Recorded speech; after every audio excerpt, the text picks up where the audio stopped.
জনাব হযরত মাওলানা মোহাম্মদ আব্দুল্লাহ হোসাইন বাকেরগঞ্জ। জনাব হযরত মাওলানা মোহাম্মদ আব্দুল্লাহ হোসাইন বাকেরগঞ্জ হুজুরকে তার মূল্যবান বয়ান পেশ করার জন্য বিনীতভাবে অনুরোধ করছি।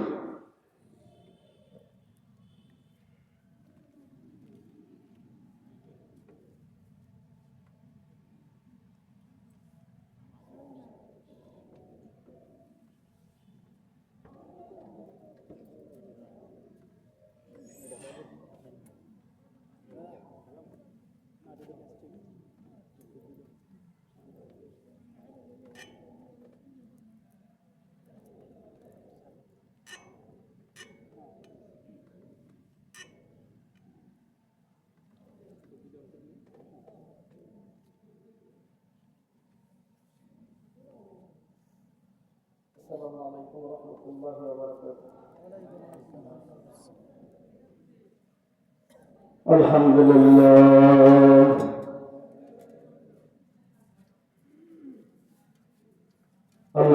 لله نحمده ونستعينه ونستغفره ونؤمن به ونتوكل عليه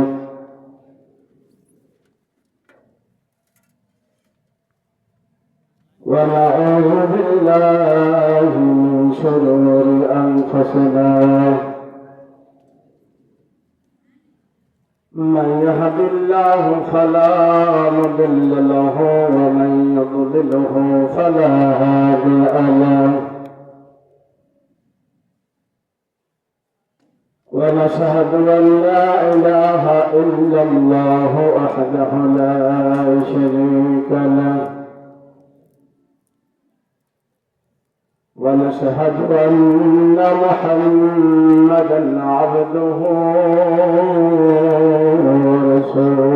ورسوله أرسله بالحق بشيرا ونذيرا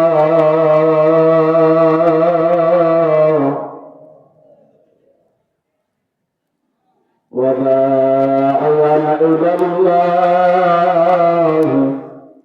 بإذنه وسراجا منيرا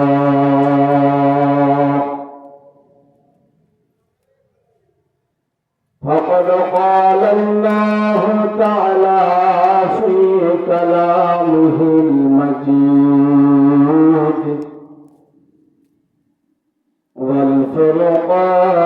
والفرقانه الحميد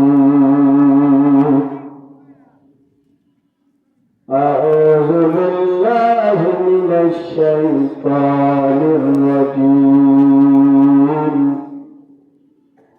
بسم الله الرحمن الرحيم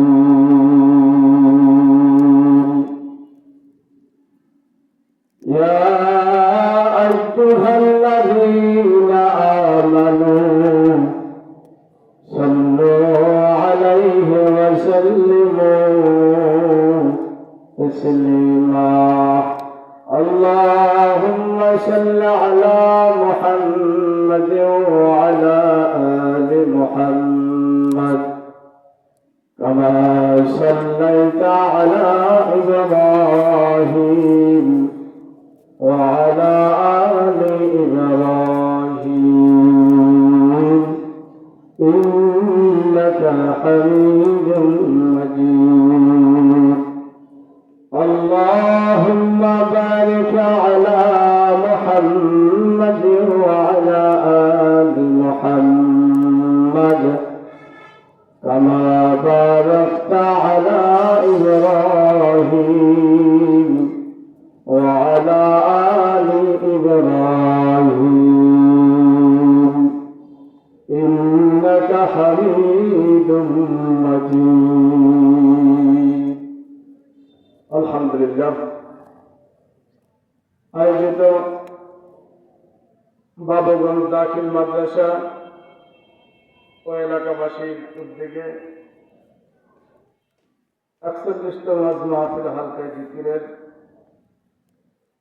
আজকের এই সম্মানিত মজমার সম্মানিত সভাপতি, প্রধান অতিথি, বিশেষ অতিথি, সামনে উপস্থিত আমার বাবাজানরা, পর্দার অন্তরালে অবস্থিত আমার মা ও বোনরা, আল্লাহ পাক রব্বুল আলামিনের দরবারে শুকরিয়া আদায় করি যে রব্বুল আলামিন আপনাকে আমাকে এই সময়, এই জীবনের সময় থেকে কিছু সময় দামি এক মজমায় ব্যয় করার তৌফিক দিয়েছেন। শুকরিয়া আদায় করেন আলহামদুলিল্লাহ। সময় কিন্তু যায়, সময় যায় না। আমাদের বয়স বাড়ে না কমে? কমে। যখন জমিনে আসছি তখন থেকে একদিন একদিন কমতে কমতে, কেউ 60 বছর হইল, কেউ 50 বছর হইল, কেউ 70 বছর হইল। মানুষের 3টা কাল, একটা হল শিশুকাল, এরপরে যৌবনকাল, এরপরে বৃদ্ধকাল। শিশুকালের পরে চিন্তা করলে একটু ভাবি হয়তোবা যৌবনকাল পাইতে পারি, আশা আছে। কি বলেন, ঠিক না? আশা। যখন যৌবনকাল হইল তখন চিন্তা করি আরো তো বয়স আছে, দাড়ি এখন পর্যন্ত কালো, চোখের পাওয়ার এখন পর্যন্ত বেশি, সময় তো আরো আছে। কিন্তু যখন বার্ধক্য পৌঁছে যায় তখন আর কিসের আশা? তখন আর কোনো আশা নাই, একটাই আশা, শুধু কবর। দেখেন, মানুষ যে সময় শিশুকাল থাকে তখনও মানুষ আদর যত্নে থাকে, যখন যৌবন বয়স হয় তখনও মানুষ মানুষকে ভালোবাসে, কিন্তু যখন বুড়ো হয় তখন বিবিসাবও ভালোবাসতে চায় না, ঠিক না? ছেলে মেয়েও ভালোবাসতে চায় না। যদি বৃদ্ধ বাবা একটু অসুস্থ হয়, আর বর্তমান জমানায় তো ছেলে মেয়ে মসজিদের ইমাম সাহেবদের কাছে তাড়াতাড়ি যায় খতমে খাদেগান করার জন্য, কি ঠিক না? যার সহ্য করা যায় না, বিছানায় প্রস্রাব করে, বিছানায় পায়খানা করে, অকেজ হয়ে গেছে। এখন এমন একটা সময় চলতেছে, একটু অসুবিধা মনে করলেই তো বৃদ্ধাশ্রম, কি বলেন, ঠিক না? বাবা মাকে বৃদ্ধাশ্রমে পাঠাই দেয়, জেলখানা, বৃদ্ধ বয়সের জেলখানা। তাহলে বাজার একটা গরুও বাঁচে,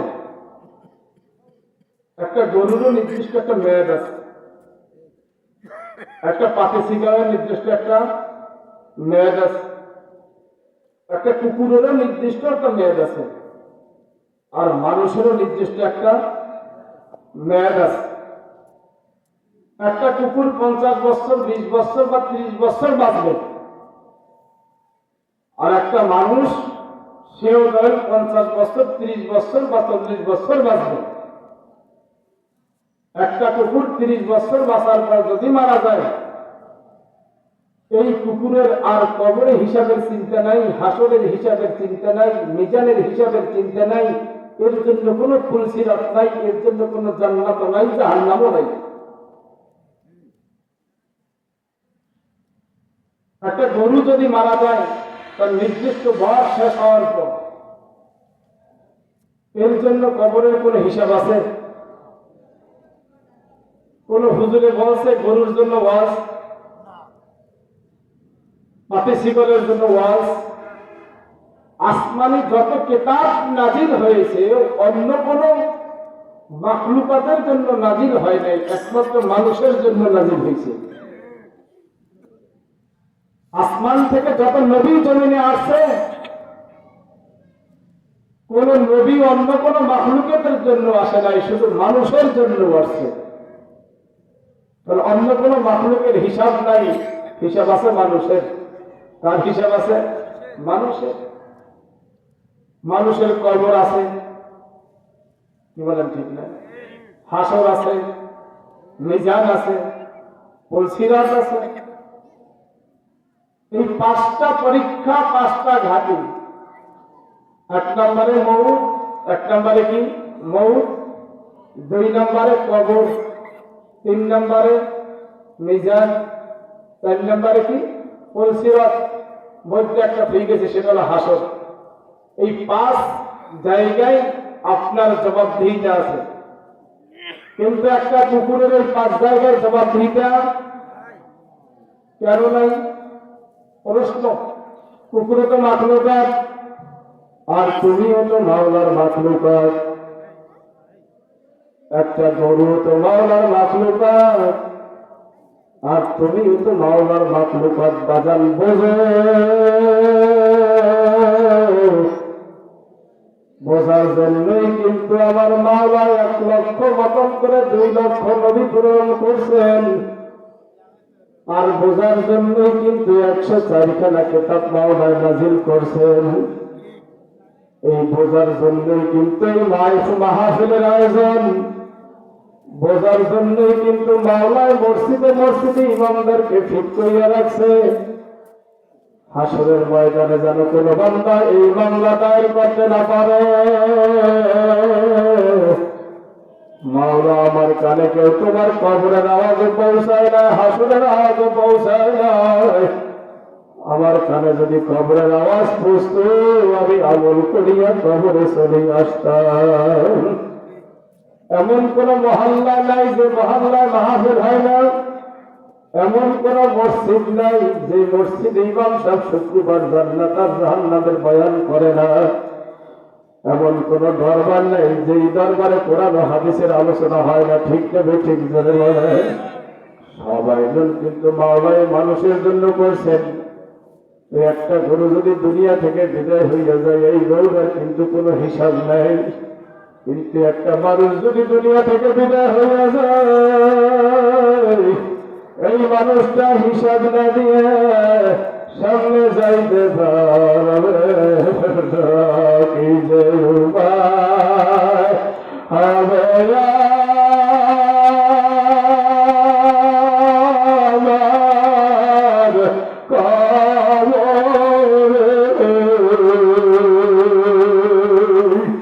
কি যে উপায় হবে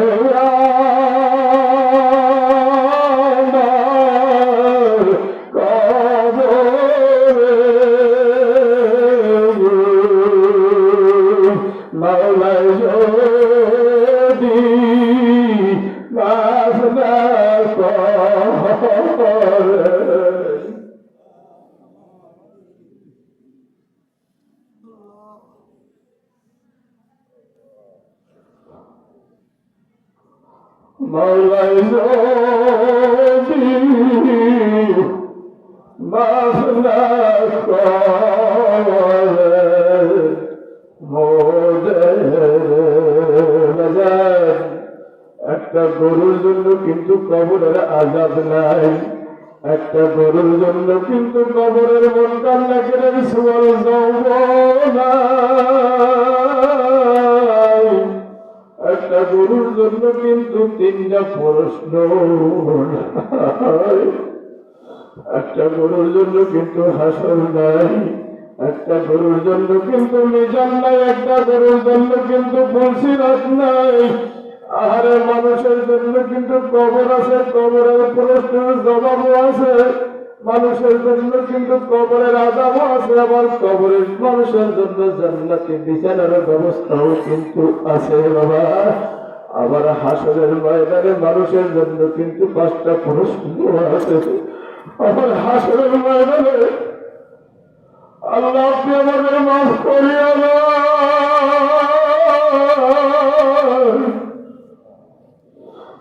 বাবা। বয়স কিন্তু চলিয়া যায়, সময় কিন্তু চলিয়া যায়। ওই পারে সম্বল কিছু করতে বুঝে পারি না। ও আমার পর্দালের মা,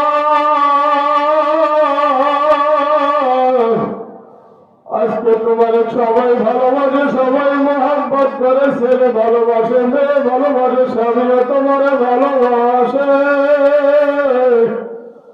এমন একদিন সময় হবে রে মা, ওই অন্ধকার কবরে তোমার সবাই কাঁধে কাঁধ মিলিয়ে রাখিয়া আনবে, আর তো খবর নিবে না। কেমনে একা থাকবো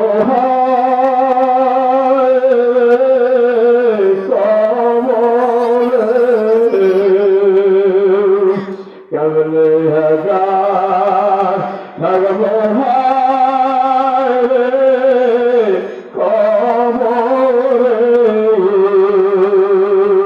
মৌলা তুমি মাফ করিও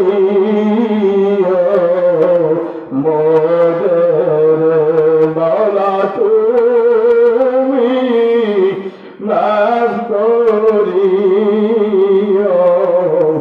মোদের।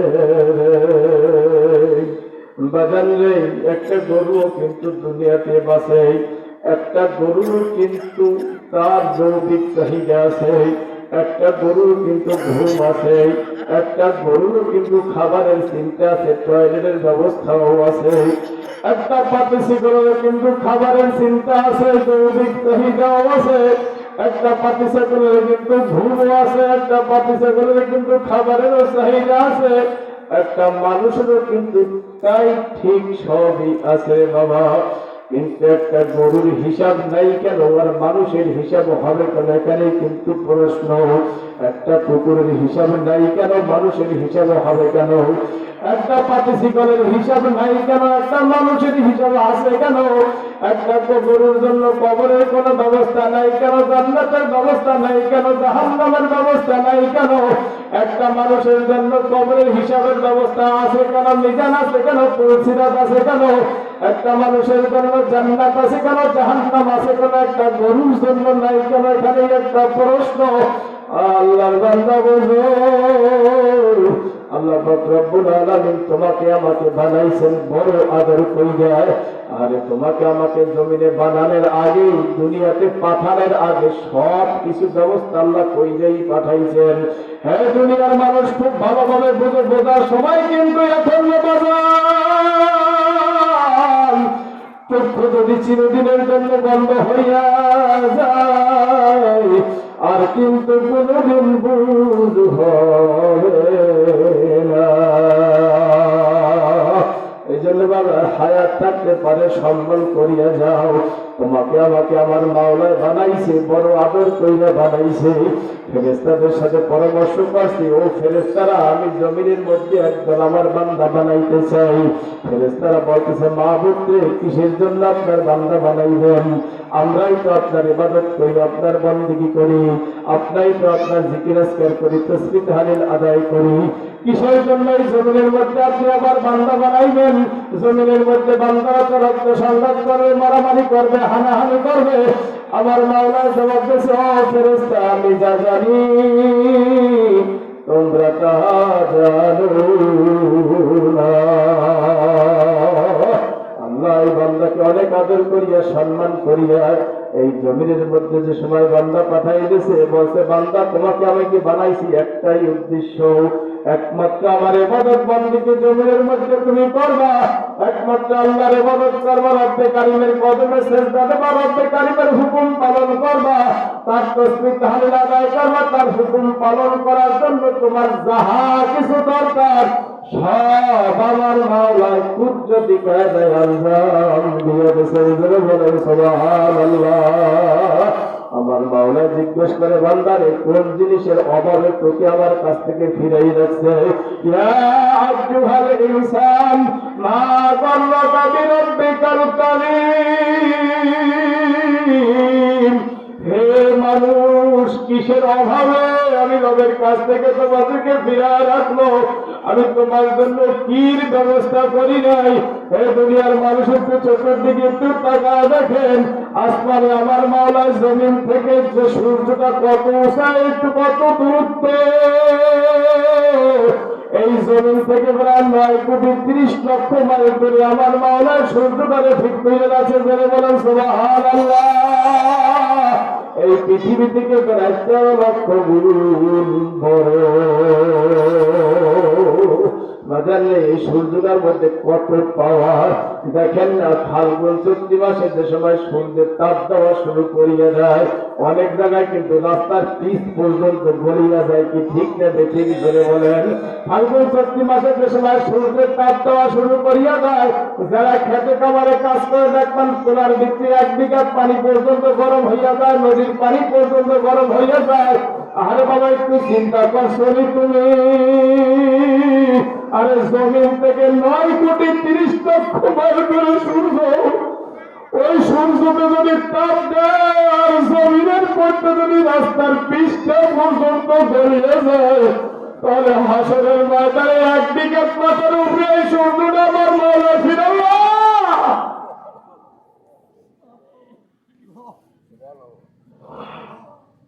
বাবা কি মনে করছো বাবা?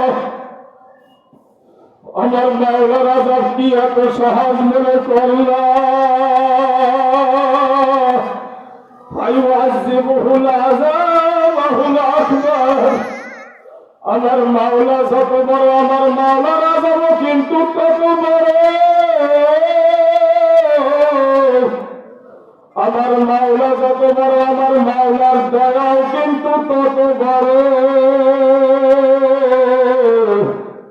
হাসরের ময়দান যেদিন না ফরমান বান্দা উঠবে, আমার মাওলা এসব সূর্যটাকে 1 বিঘা মাথার উপরে ঠিক কইরা বলবে, সূর্য তোর মধ্যে যত শক্তি আছে, তোর মধ্যে যত পাওয়ার আছে, সব পাওয়ার সারিয়া দে। আমার না ফরমান বান্দায় বুঝুক আমি মাওলা কেমন। কিভাবে সহ্য করতে পারবা বাবা? সহ্য করতে পারবি না।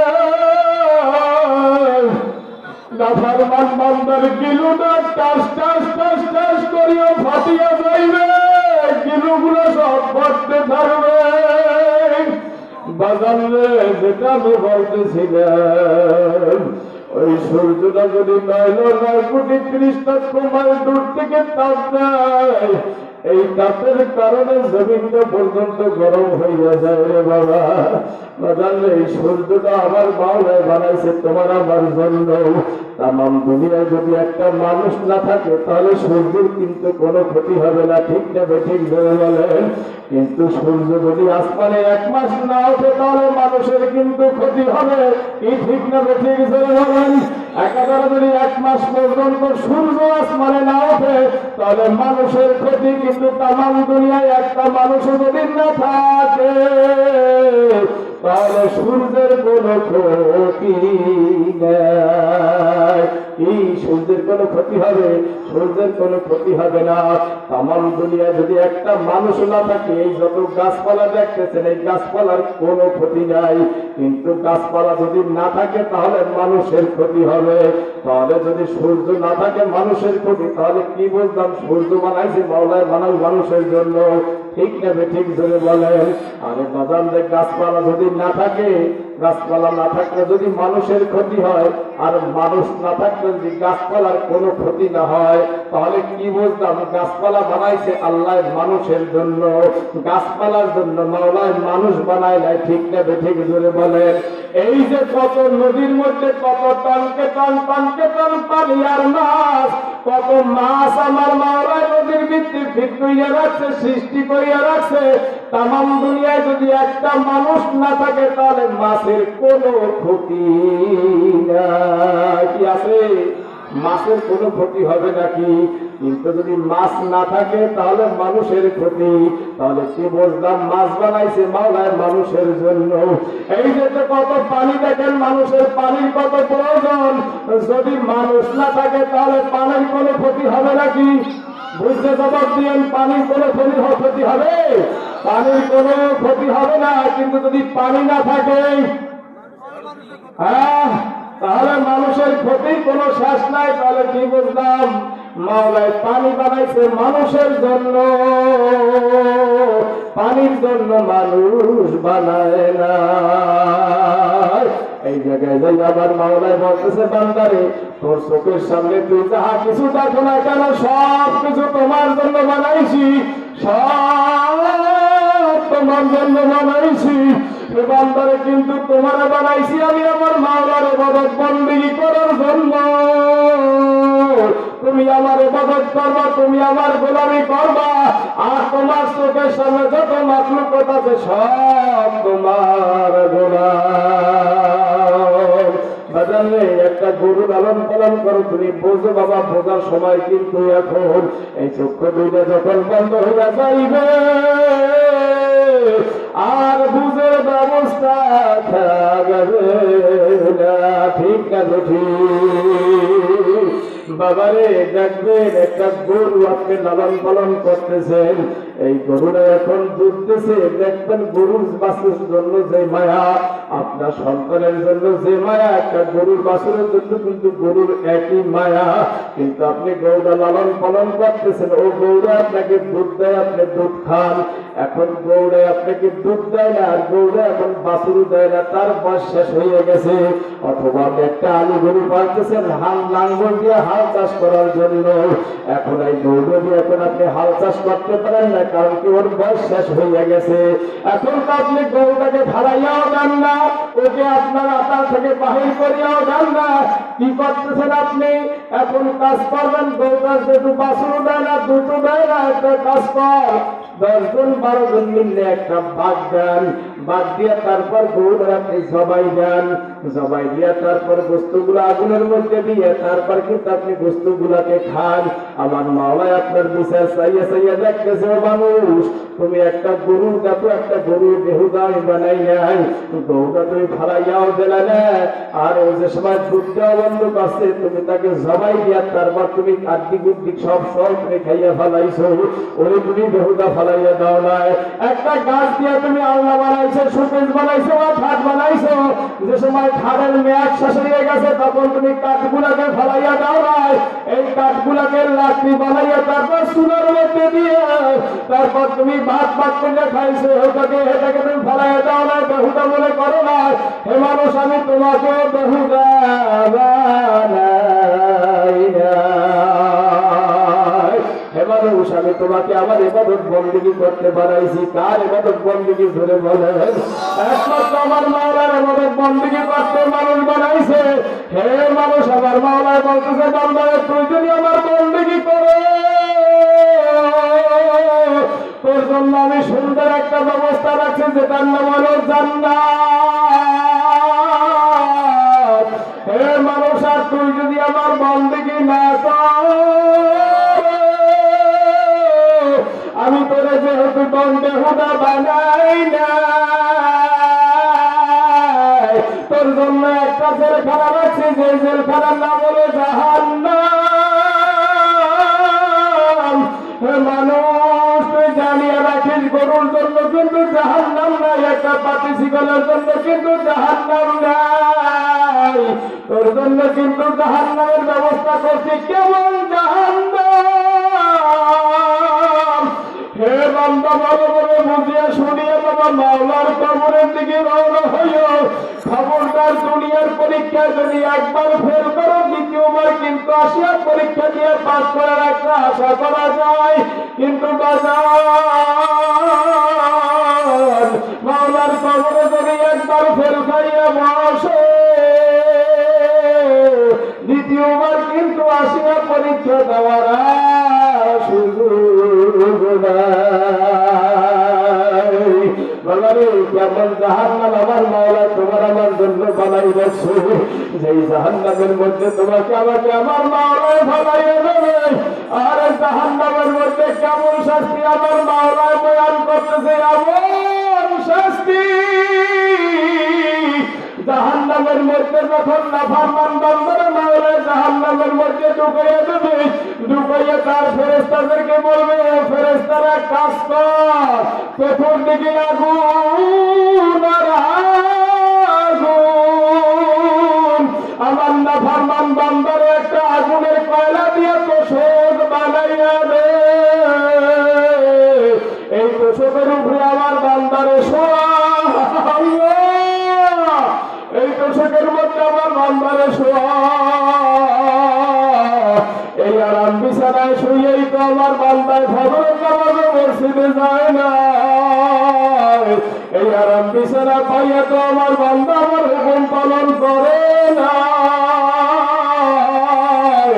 আমার বান্দারে আগুনের তো কয়লা তোষকের উপরে শোয়াইয়া দে, কয়লার বালিশ বানাইয়া দে, আর আগুনের কম্বল দিয়া চতুর্দিক দিয়ে স্ক্রু দিয়া বান্দার মধ্যে দিয়ে আটকাইয়া আগুন জ্বালাইয়া দে। আমি মাওলা কেমন বান্দা,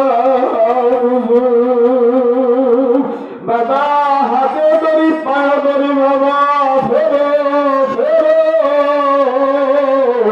একটা গরু মরিয়া গেল, ওই গরুটা কিন্তু এই জীবনেই শেষ, ওর কিন্তু আর মরণ নাই, আর জীবনও নাই। একটা পাটিশিকল মরিয়া গেল, জীবন কিন্তু এখানেই শেষ, ওর জন্য কিন্তু আর কিছু নাই।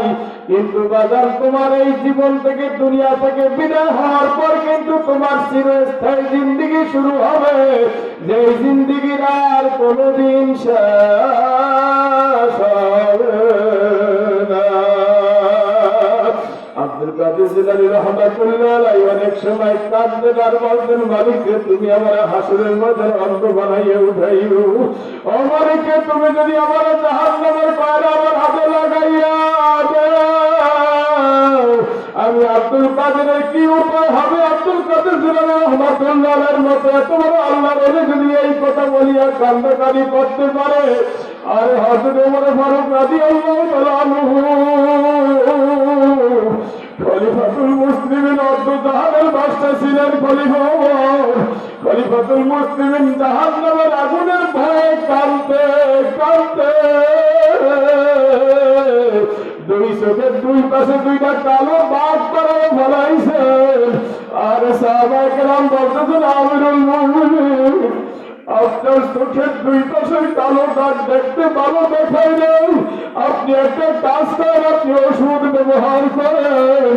আমিরুল মুমিনিন চোখ দিয়ে পানি ফেলে বলতেছেন, আমার সাথীরা, আমার ভাইরা, হাসরের ময়দান যেদিন শুরু হবে, হাসরের ময়দান যেদিন শুরু হবে, আমি ওমর যেদিন আমার মাওলার সামনে দাঁড়াই, আমার জবাবটা লাগবে।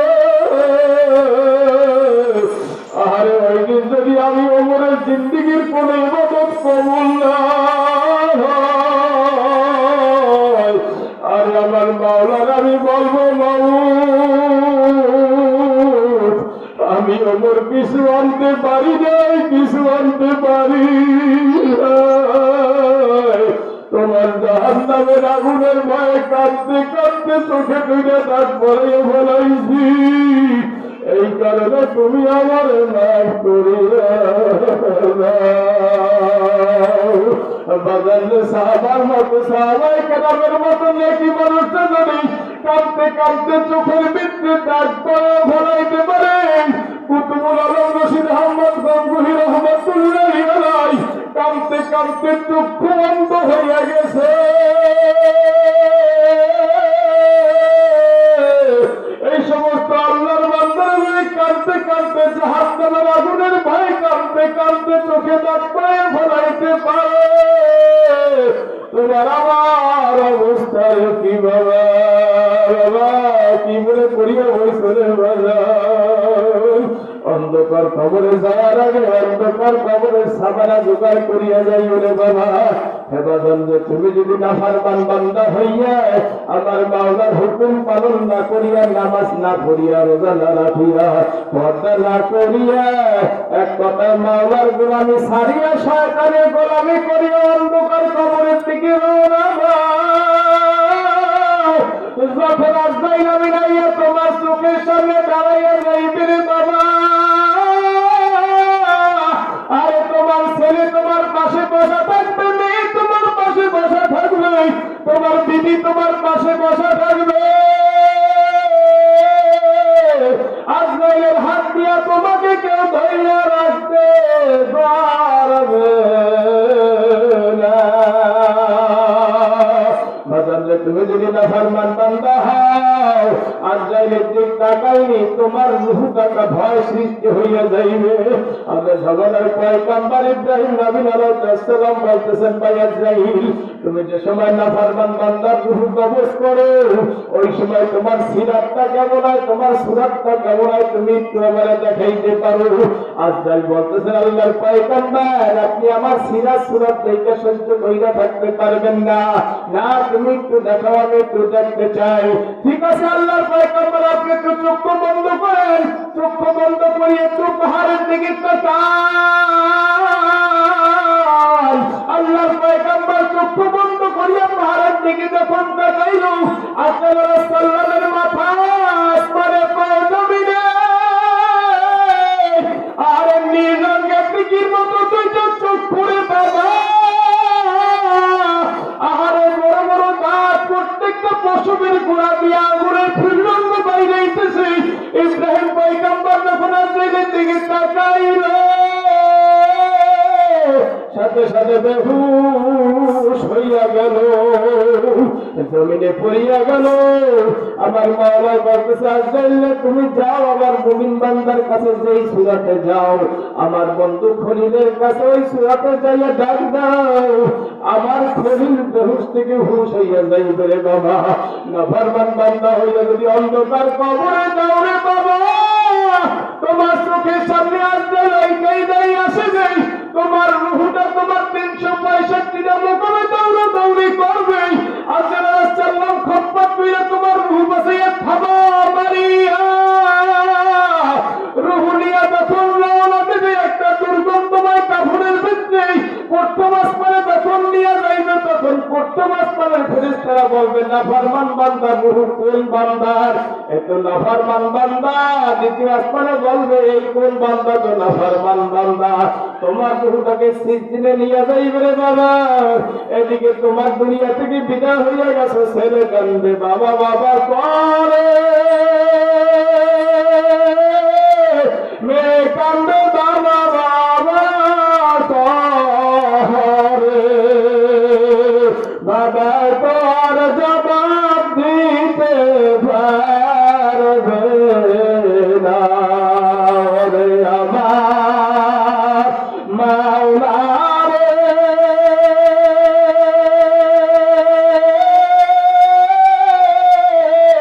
ওরে আমার মাবুদ রে, কোথায় গেলে পাইব বলো তোমার?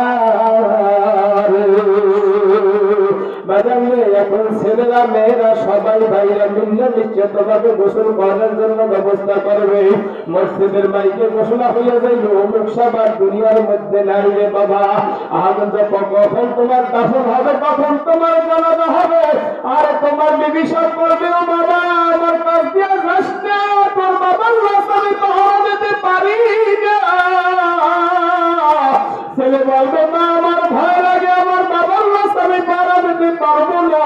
কেউ যাইবে বাঁশ কাটতে, কেউ যাইবে গোসলের পানি গরম করতে, কেউ যাইবে জানাজার ব্যবস্থা করতে বাবা। আর তোমার সুন্দর 3 পিস কাপড় পরাইয়া ইমাম সাহেব জানাজা দিয়া তোমরা বাসন করেন দিকে রওনা দেবে। আরে কত সুন্দর বাসনের ঘর বাবা, তুমি যদি নাফরমান বান্দা হইয়া থাকো, যখন তোমাকে সারবিহার আর পালকিতে উঠাইয়া ওই কবরের দিকে ঘরের দিকে রওনা দিবে, তখন তুমি নিজের চোখে দেখতে পারবা ওই অন্ধকার কবরের মধ্যে বড় বড় সাপ তোমার দিকে হাত কইয়া তাকাইয়া রয়েছে আর বলবে জমিনের মধ্যে তুই কতবার কত মাহফিলে গেছিস, কত হুজুরদের বয়ান শুনছিস, আর কত হুজুরদেরকে মোল্লা মুন্সি বলিয়া তিস্করি করছিস, নামাজ পড়ি রোজা রাখিস নাই। আমার রসুলের তরিকা অনুযায়ী চলিস নাই। জমিনের মধ্যে আমার রসুলের বিরুদ্ধে স্লোগান দিছ, আমার বিরুদ্ধে স্লোগান দিছ।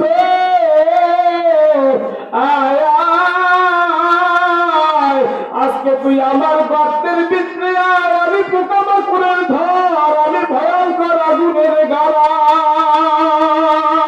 তখন তুমি তোমার সন্তানদেরকে বলবা, বাবা রে তোদের জন্য কত কষ্ট করি আমি এই বাড়ি করলাম, গাড়ি করলাম, তোদের জন্য কত কষ্ট করিয়া ব্যাংক ব্যালেন্স করলাম রে বাবা। অন্ধকার কবরে আমার নিয়ে যায় না, সাপে কাটবে গুরু জমা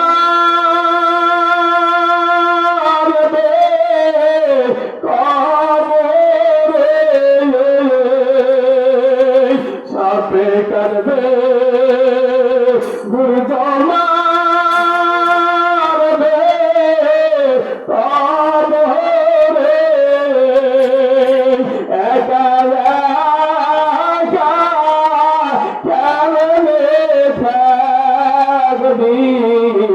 সেই বারে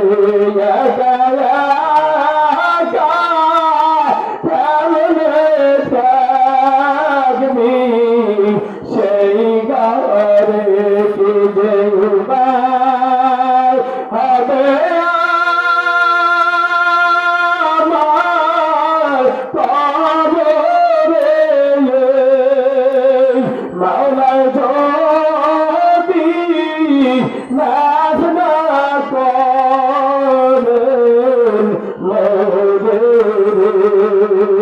বাজানলে এখন তোমার সারবিহারার পালকি তুলিয়া কবরের দিকে রওনা হইছে। এদিকে তো তুমি দেখতেছো অন্ধকার কবরের মধ্যে বড় বড় সাপ তোমার দিকে তাকাইয়া রইছে, বড় বড় বিশ্ব তোমার দিকে তাকাইয়া রইছে। আর তুমি মনে করতেছো এই চারজন বুঝি আমার সাথে যাইবে। যখন অন্ধকার কবরে তোমার রাইখা দিয়া আরে লাভ মারিয়া উঠিয়া পাশের বারবার দিবে রে বাবা, একটু চিন্তা করিয়া দেখো কত মানুষের নিজের হাতে মাটি দিলাম, কত মানুষের নিজের হাতে মাটি দিলাম, জানাজা দিলাম, কত মানুষের কবরের জন্য বাস কাটলাম। কোন দিন যেন আমার কবরের মাটি আমার জন্য বাস তৈরি হইয়া যায়।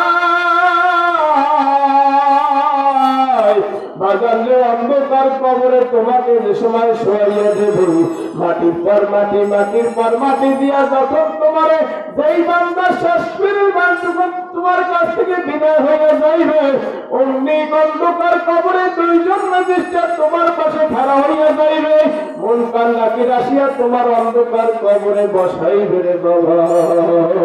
অন্ধকার কবরে বসাইয়া তোমাকে তিনটা প্রশ্ন করবে। এক নম্বর প্রশ্ন করবে মান রব্বুকা, দুই নম্বর প্রশ্ন করবে মা দীনুকা, তিন নম্বর প্রশ্ন করবে মান নবিয়্যুকা। বাবারে তিনটা প্রশ্ন তোমার এই জবাব দেওয়ার পরে তারপর অন্ধকার কবরের ফয়সালা কিন্তু হবে রে বাবা। এক নম্বর প্রশ্ন মান রব্বুকা, তোমার রবকে। বাবা দেখো কত সুন্দর প্রশ্ন। আর কবরে প্রশ্ন করবে মান রব্বুকা, তোমার রবকে। আর আল্লাহর রাসূল বলেন ইমানের মধ্যে একটা মজা আছে, ইমানের মধ্যে একটা স্বাদ আছে। ওই ব্যক্তি ইমানের মজা পাইবে যে ব্যক্তি আল্লাহকে রব হিসাবে পাইয়া সন্তুষ্ট হবে। কবরে প্রশ্ন করবে মান রব্বুকা, হাসরের ময়দানে দাঁড়ানো হওয়ার একবার রবের সামনে। বাবাকে তুমি যদি আমার আল্লাহর রব হিসাবে মানতে পারি, তুমি আর আমি যদি জমিনের মধ্যে আমার মাওলার হুকুম পালন করতে পারি, আমার মাওলার দেওয়ার নিয়ম নীতি অনুযায়ী আমার মাওলার খুশি মতো রবসাই জিন্দেগি করতে পারি, এই পর্দালের মা পর্দালের বোন জমিনে বইয়া যদি তুমি আল্লাহ আল্লাহ রসুলের হুকুম অনুযায়ী চইলা যাইতে পারো মা, অন্ধকার কবরে তোমার মুখ থেকে বাহির হইয়া যাইবে রব্বি আল্লাহ। বলেন আমার রবের নাম কি? আরো জোরে বলেন আমার রবের নাম আল্লাহ।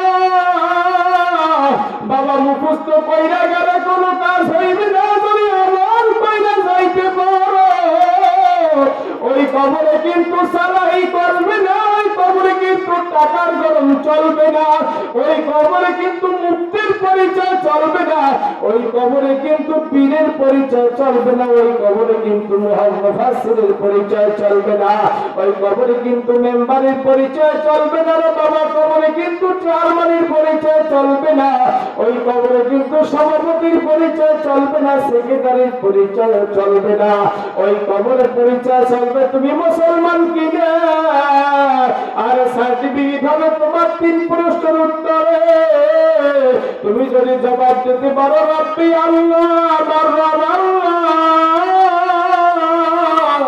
আল্লাহর পক্ষ থেকে বলবে বান্দা সত্য কথা বলছে। দ্বিতীয় প্রশ্ন করবে মা দিনুকা, তোমার দিন কি?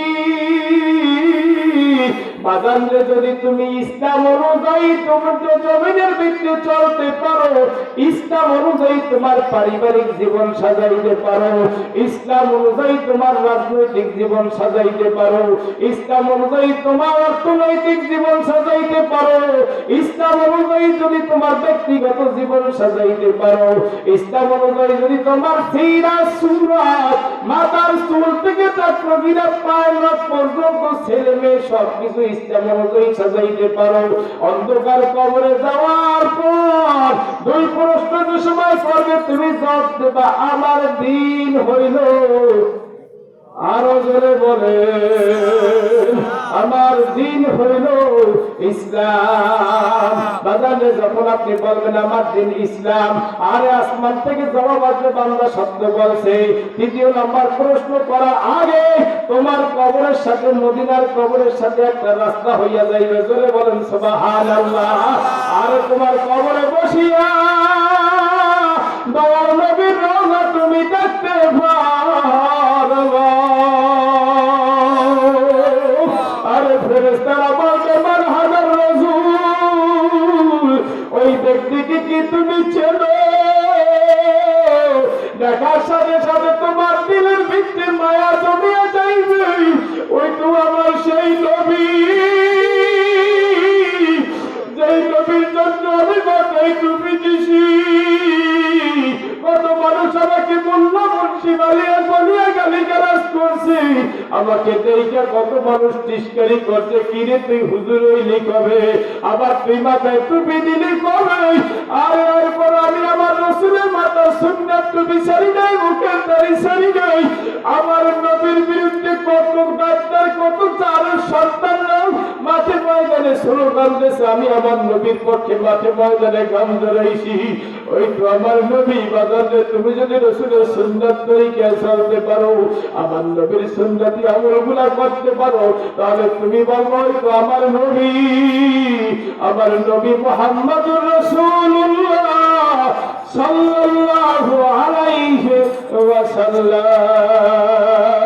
আমার মাওলার পক্ষ থেকে জবাব আসবে, আমার বান্দা সত্য কথা বলছে। ও ফেরেশতারা একটা কাজ কর, জান্নাত থেকে আমার বান্দার কবরে জান্নাতে ফরাশ বিছাইয়া দে, সুবহানাল্লাহ। আমার বান্দার কবরে জান্নাতের ফরাশ বিছাইয়া দে।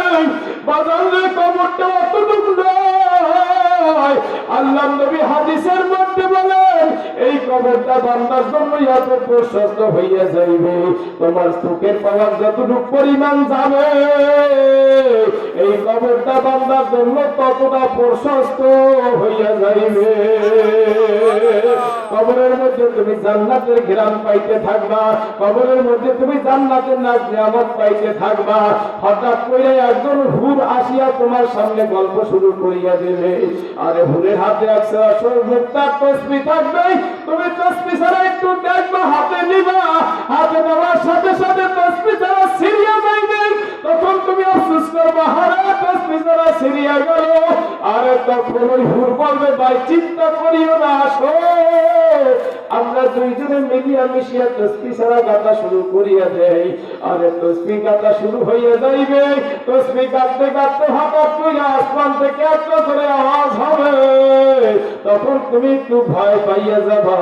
আরে বলবে, তোমার ভয় নাই, চিন্তা নাই, কিয়ামত কাম হয়ে গেছে, তোমার চিন্তা নাই, আমি তোমার দুনিয়ার নেক আমল, তুমি নামাজ পড়ছো, রোজা রাখছো, হজ করছো, যাকাত দিছো, সত্য কথা বলছো, মিথ্যা বলো নাই, পর্দা করছো, হারাম খাওয়া খাইছো, আমি তোমার নেক আমল তোমাকে সাইরা না জান্নাতে না পৌঁছাই দিয়া তোমার পিছন আমি সারবো না।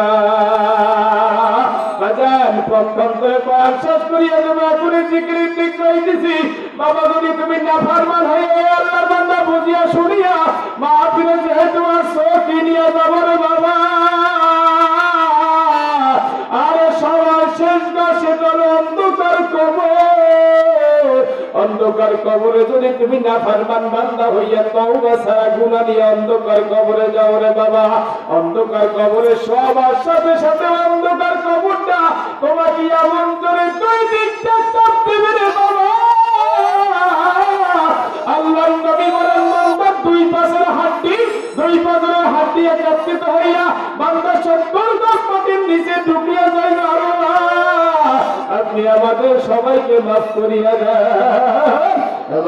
অন্ধকার কবরটা, অন্ধকার কবরে 3 প্রশ্ন করবে, তুমি যদি আমার মাওলার হুকুম পালন করতে নাই পারো, বলবা রব্বি আল্লাহ লাখ দিন আমি জানি না, আমি জানি না, তোমার দিন কি আমি জানি না, আমি জানি না, তোমার নবী কি আমি জানি না, আমি জানি না।